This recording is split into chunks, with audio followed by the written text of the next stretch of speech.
हरे कृष्णा, मैं गौरंगी रसदासी आज आपके लिए फिर से एक अद्भुत कथा प्रभु श्री कृष्ण की लाई हूँ। कहते हैं हमारे जीवन में अगर थोड़ा सा भी कष्ट आता है, थोड़ी सी भी परेशानी आती हैं, तो हम प्रभु से शिकायत करने बैठ जाते हैं। लेकिन क्या आप कभी जब आपको प्रभु बहुत कुछ दे रहे होते हैं, आपके जीवन में आनंद ही आनंद है, तो आप कितनी बार ऐसा होता है कि जब आप उनसे उनसे उस चीज के लिए शुक्रिया अदा करते हैं, उनसे कहते हैं प्रभु आपका बहुत बहुत धन्यवाद, आपने मेरे जीवन में इतनी सारी परेशानियों कष्टों को दूर किया। ऐसा होता है? ऐसा नहीं होता है। हम जितना रोना रोते हैं ना प्रभु के सामने, उतना हम कभी उनका धन्यवाद नहीं करते। धन्यवाद नहीं करते। धन्यवाद क्यों नहीं करते? वो धन्यवाद तो करना चाहिए ना। आप बताइए, आपको अगर कोई कोई इस जगत का कोई प्राणी हो, अगर आपका बेटा हो, चाहे पति हो या पड़ोसी हो या माता-पिता हो, आपको जब अगर कुछ भी देते हैं, कोई भी गिफ्ट देते हैं, कोई भी उपहार देते हैं, तो उसके बदले आप क्या बोलते हैं? थैंक यू, धन्यवाद बोलते हैं ना? बोलते ही हैं। ये यहाँ की सामाजिकता, कहते हैं कि सामाजिकता है जो कि हम प्रभु को धन्यवाद बोल रहे हैं।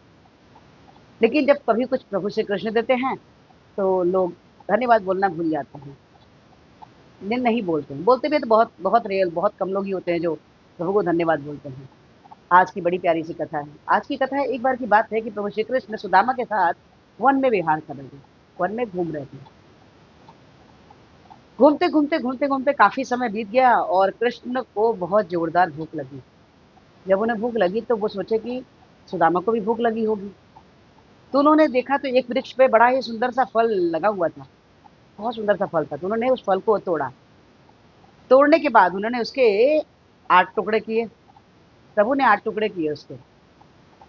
और करने करने के बाद बैठे जब खाने के लिए, तो सुदामा उन्हें बड़े प्रेम से देख रहा था कि प्रभु शायद मुझे भी खाने के लिए बोलेंगे। तो उन्होंने क्या बोला कि कन्हैया, सुदामा ने बोला कन्हैया, मुझे भी एक टुकड़ा दे दो।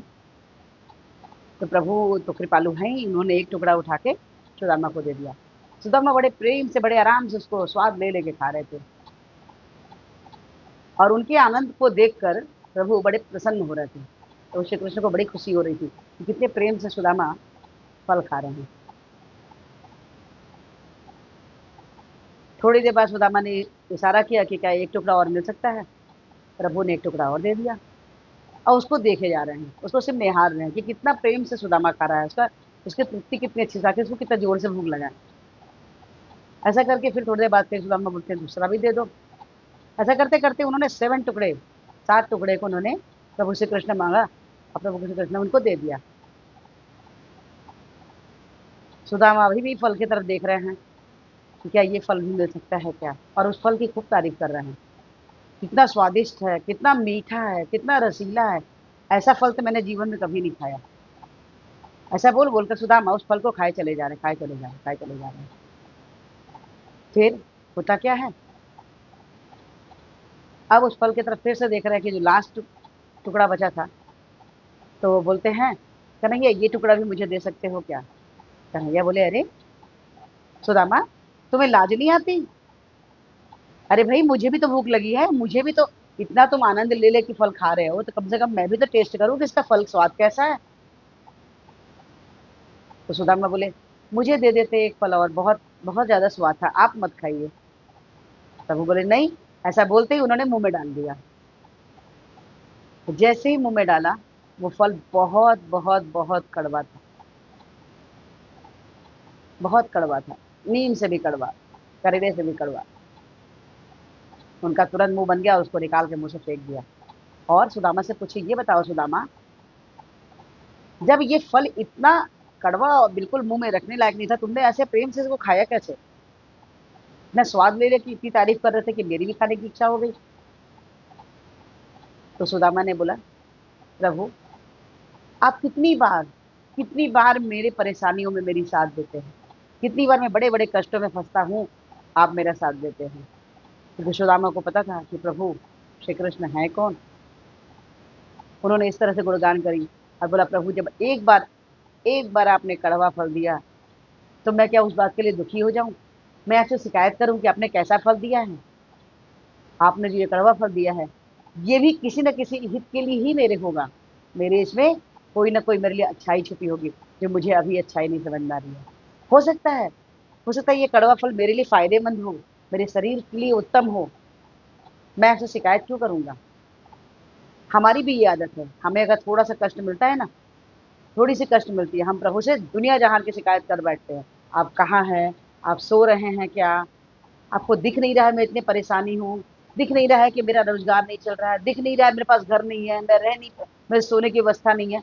अरे कितनी शिकायतें करोगे प्रभु श्री कृष्ण से?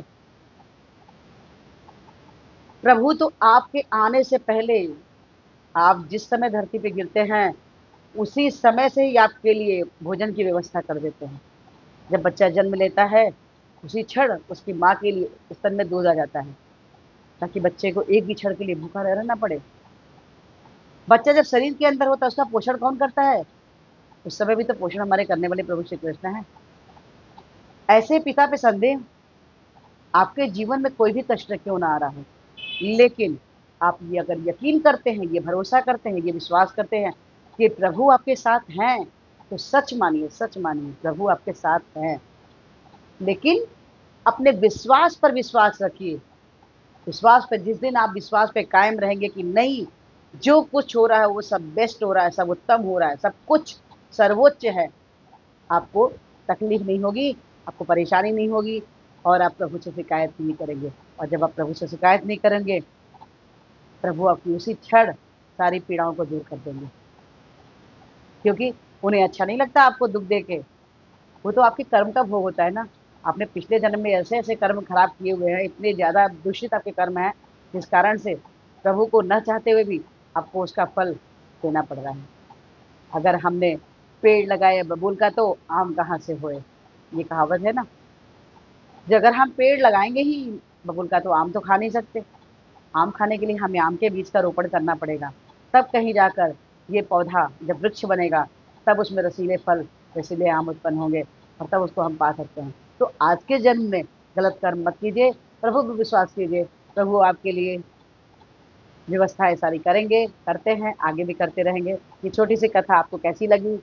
अगर अच्छी लगी हो तो प्लीज़ लाइक कीजिए, शेयर कीजिए, सब्सक्राइब कीजिए और इस वीडियो को थोड़ी विनम्र प्रार्थना है कि हमारे पुण्य चार्ज पाठ में हरे कृष्ण नाम जपने हैं जो बोले हैं जो कि इस प्रकार से है, हरे कृष्ण, कृष्ण कृष्ण, हरे हरे, हरे राम, राम नाम हरे हरे। तो हरे कृष्ण नाम जपिए और कृष्णा के सबसे प्रिय बच्चे बन जाइए, सबसे उत्तम बच्चे बन जाइए। हरे कृष्णा, राधे राधे।